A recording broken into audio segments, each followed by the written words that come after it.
All right, good morning, good afternoon, or good evening, everyone. It's been quite some time since we have done a Kraken, so let us do a very big special Kraken roundup. I know a lot of you have enjoyed the Krakens, and I thank you very much for your patience for the slight absence that there have been pertaining to the Kraken episodes, but I intend to ramp them up fairly substantially in the coming weeks and therefore months as well, particularly as more global events, whether domestic or international or you name it, whether officially reported or not, seem to be occurring more and more. So of course today is a very special Kraken roundup. For those that are new to the channel, this is something that we've been doing since the very beginning of the channel, albeit the last couple months because of my travel schedule and some other obligations pertaining to the grander, we could say, objective and archetype of the what we could say 0 point energy and various forms of that have been more of my focus. But with that said, I do feel there is far more than enough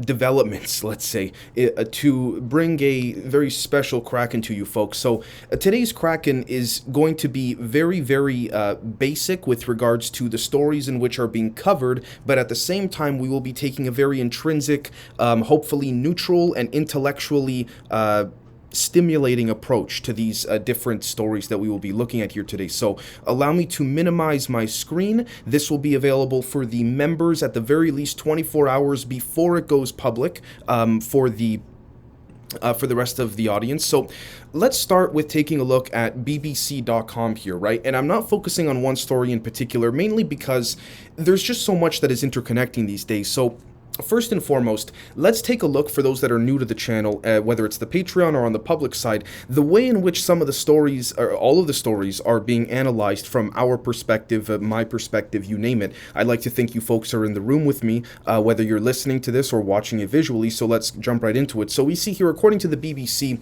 China may give Russia weapons and ammo, the United States warns. The U.S. Secretary of State said Beijing was considering, quote, lethal support, end quote, for Russia in Ukraine. Now, what's interesting about this, folks, is that we have to look, at the end of the day, we have to be vigilant of the fact that we could be exhibiting, experiencing, and observing a multi-pronged, what I would call dynamicist approach. What I'm trying to say here, folks, is that multiple things can happen at once. That seems to be contradictory to that, particularly of at least the Western establishment media. It seems to sort of be like a pendulum. You're either on one spectrum or the other. Multiple things can happen at once, and if we were to take the objective that there is not a stationary, static, or objective, really, positive or negative set of intents that any one group would have amongst the rest, we then can, and I'm not saying that is what is the reality, I'm saying if we take that, we could say Gedonka experiment or thought experiment and formulate it into that of a conjecture where we can view these different elements and events occurring as sort of like a spinning wheel, but multiple quadrants within that spinning wheel are occurring.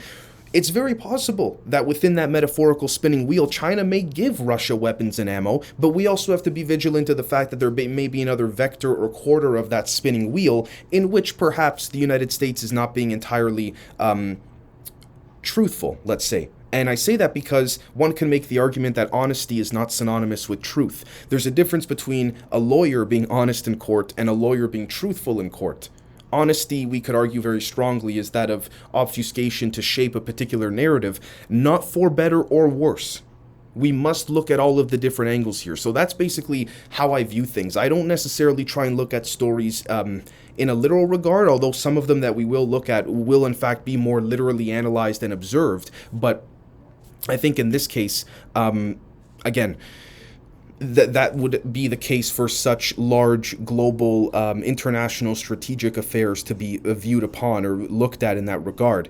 We see here, for example, that U.S. ex-President Jimmy Carter is receiving hospice care. Again, just like any other person on this planet, I would say I hope they receive good care. And again, this is a, I guess you could say, kumbaya, let's all sit and sing by the fire type scenario. But I do very much strongly believe and feel that every single human being deserves the equal, we could say, amount of care. Although, as unrealistic as that sounds, of course, we know that him being the ex-president and him being, Jimmy Carter, he's obviously going to receive top-end care.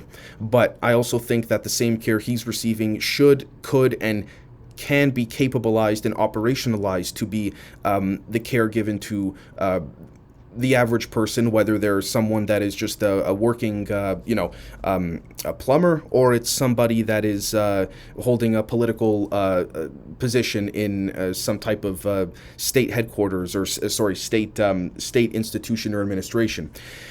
We see here that Kamala Harris has said Russia has committed crimes against humanity.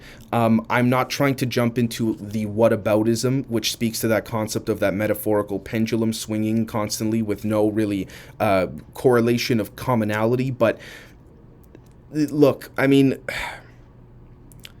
in my humble perspective, that's a bit ironic. I mean, I kind of see the whole rules for thee, not for me. When she says something like that, this is just my personal opinion. I want to make it very clear. I give my personal opinion every few stories just because I know a lot of you like to hear it. So there you go.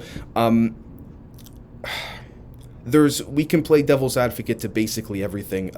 One of the things about all of this too is that just the coverage of these stories in and of itself we have to consider, are these stories being covered accurately relative to what actually occurred in real time? Is it also possible that with respects to the accuracy or or inaccuracy, could there in fact be certain things that were obfuscated from the very beginning of the reporting of this scenario? And I'm not saying that with Kamala's statement, I'm just saying that in general, right? And what I mean by that, for example, is we see here, according to we could see here, this is from the Bild website, outlet in Germany. Putin, quote, no longer has nuclear weapons, end quote. This is re-reported, by disclosed.tv from twitter.com. This is also citing former Soviet KGB spy Yuri Shwez, 70 years old, who claims this. Again, I take everything with a grain of salt, truthfully, folks, at the end of the day, and I say this because I know there's a lot of new members as well as those in the audience for when this goes public. I don't believe nor disbelieve. I tend to sort of hold a very reserved opinion and position on things and really try and, this is just me though, stick with the science. If the science can substantiate it, then from there, it's possible. And I even say that in this particular regard here with respects to more political and, we could say intellectually strategical events occurring. And what I mean by that essentially is, look, unless I'm there myself to speak with this alleged former KGB spy, unless I'm there to go to the Kremlin to speak to Putin myself, and again, I know I'm perhaps being a bit overly sensationalistic here, but unless I'm there myself, I'm going to sit here and just take it in as a grain of salt, for example, as just being this story being as one slice of the pizza, not being the entire pizza in and of itself, right? We see as well that Mark Zuckerberg with Facebook seemed to have done a sort of similar copycat with Twitter's, we could say, blue checkmark verification. We see here that Meta Verified is a subscription service that lets you verify your account with a government ID, get a blue badge, get extra impersonation protection against accounts claiming to be you, etc., etc. Again, I'm not for nor against it. It doesn't make me lose sleep at night. So it's one of those things. This is a story that I would like to report on, which is that the IAEA nuclear watchdog has detected near weapons-grade enriched uranium in Iran, according to Bloomberg. It is of my honest opinion that they have, I could be very wrong here. I would like to be very clear. It is of my opinion, with no data to support it, to be clear. The data is more secondhand with respects to observing the way in which some of these elements and apparatuses have interacted and engaged behind the scenes, and then trying to translate that into that of a public dissemination, and which is then absorbed via that of the media to us. I think Iran's had it for quite some time. When I say it, I'm talking about nuclear capabilities and capabilizations. I think, look, at the end of the day, just like many other people around the world, the Iranian people are very smart people. I don't mean to throw them all in one bucket and say they're all working on nukes. Of course they're not. But I think ultimately when we take a step back and we look at this, I'm not going to go as far as to say which country or countries this would help justify increase in budgets and other things as well, by just claiming this, whether true or not. I think there are certain agendas, not for better or worse, in which are being pushed to enable this type of justification and therefore statement from a publication or outlet such as Bloomberg. The next thing I'd like to cover is, according to CBSNews.com, ChatGPT, the headline is, meet ChatGPT, the artificial intelligence chatbot that could take your job. Well, look, if we're going to take that literally, I don't mind that, because then I can actually pursue things that I'd want to do personally. And now that's more of a benevolent kind of, ignorance is bliss type statement, because what is it going to be doing if it really does take your job? Is it going to start thinking for itself? Is it going to perhaps be sentient but not conscious? There's been this big debate about artificial intelligence. We've seen recent events where on stage certain AI robots have said, this is my first step to taking over humanity. Maybe not in those exact words, but I'm paraphrasing, but you get the point. Look, folks, that frightens me. I'm not trying to fearmonger. I want to be very clear about this, but that frightens the crap out of me. That's just me. Maybe it doesn't for you folks, and that's fantastic, and I really do mean that. But for me, it really does scare me in that regard. Particularly because I may or may not have been privy to some things that are not yet public, as I'm sure many other individuals have as well, and it's not looking like I'm more of an organic, let's go off of sort of what nature has provided us as a blueprint, as opposed to this type of let's sort of jam nature and artificial constructs together. That's how I interpret it. I could be completely wrong. But again, the next thing is that an 18-inch pipe bomb has been found behind the Catholic church near railroad tracks in Philadelphia. See, in terms of who did this, what are the sources, folks, this is when it starts to get interesting, because the second we step outside of that pendulum of duality, whether it's Republican and Democrat, whether it's I'm right, you're wrong, and we consider the possibility that there are multiple truths, we consider the possibility, in fact, that there may, in fact, be multiple truths occurring at once, as substantiated by both a quantum physics and semi-classical approach to science, particularly in quantum electrodynamics and then furthering into psychology. We have to consider the fact that not just strategical, material, tangible, psychological operations, whether it's from a domestic nation or international, allied or adversarial nation, could have induced, potentially, this pipe bomb. We also have to consider the fact that, and I'm trying to watch my words here very carefully, I'm saying this for YouTube, there may very well be various forms of what Einstein called spooky action at a distance type enablements that could occur, in which would perhaps grant capabilization to, I'm being very careful here, to curate someone's thoughts, emotions, etc., without having to even put anything inside their body, whether it's a chip or otherwise. Now, you can probably use your imagination from there as to what that person would do after they're sort of not in full control, let's say. I'm not saying that is the case with this story. I want to be very clear, not at all. I'm just saying we must consider these possibilities as the science seems to come out more and more, and not just seems, but substantiates that science fact is very strongly and quickly outstripping science fiction, right? Then there's also the basic considerations of, is this asymmetric approach with respects to some type of hacking of sorts, particularly with respects to the Ohio derailment that created a huge, in East Palestine, a huge upset, and rightfully so. Is it possible that this is being done by adversarial countries? Absolutely, of course it's possible. We can't rule out anything. Which starts to get interesting, because then it becomes difficult to, I guess you could say, ascertain the veracity of a discernment between what you'd call military intelligence, psychological tactics and approaches, and that of a quote-unquote conspiracy theorist, but I digress. So, speaking of which, the NewYorkPost.com, Ohio senator admits East Palestine residents' right to be skeptical about safety and will not say if he would drink the water. I've seen some videos, spoken to some people who claim to be on the ground there. Yeah, it's bad. I got nothing else to say other than basically, for those that are not familiar, there was a train derailment. There were some chemicals that were very, very toxic that were dispersed into the local environment, the air, the water, you name it. There has been allegations and rumored allegations, if not already confirmed, but I could be wrong about this, that basically, allegedly, the DoD, Department of Defense, was helping to monitor some of the dissipation and emanation and propagation of these chemicals and all of this. I could be wrong. However, I don't think so, but we see here that the Norfolk Southern freight train that derailed on February 3rd included 20 cars carrying hazardous materials that spilled or were intentionally burned to keep 5 cars from exploding. This is the part I was referring to when I had said that it's been alleged the DoD was advising on this pertaining to how to intentionally burn to keep the other 5 cars from exploding. Again, we have to continue to see as things roll out, but if I was a resident there, I would very much so not be happy, and understandably so. With that said, this also speaks to the different major events pertaining to whether it's the Ukraine-Russia war, whether it is the Project Veritas Pfizer video, all of that.